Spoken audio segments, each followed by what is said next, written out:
This past week, we suffered the worst mass shooting in U.S. history. But another tragedy may be what happens this coming week. We will mourn, we will celebrate the lives lost, and then it's back to business as usual.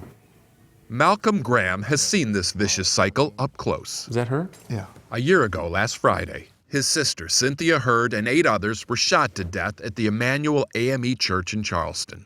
Malcolm thought for sure that mass killing would be the final straw, that our leaders would try something, anything, to stop this plague. I just can't figure out what's going to have to happen for honest men and women to meet in the middle to do what's in the best interest of all of our citizens. What worries him most is that our country is now so far down this road of mourn, move on, repeat, that someday soon we'll just accept these shootings as status quo. All these things tend to blend together, and my job, my hope is that we don't forget. But remembering them all, just all the recent shootings, I just pulled this up. is a tall order. Do you remember Chattanooga? I do. Even for those who care the most. Do you remember Roseburg, Oregon?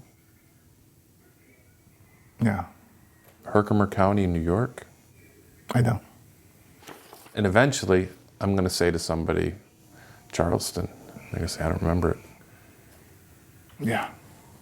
The Senate will now observe a moment of silence for the victims of the Orlando attack. Every time there's a shooting, we have these moments of silence, but they've taken on a hollow ring. We have candlelight vigils, but then abandon our outrage before the wax hits the ground. Malcolm wonders, how many of these pictures do we have to see?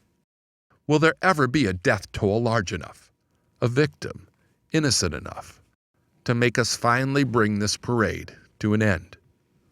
If there's hope, it's that every time a shooter takes another life, he adds to the army of friends and family who will not be quieted.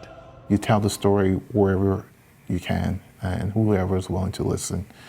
You just tell the story. Because sometimes we need to be reminded of what we promised to never forget.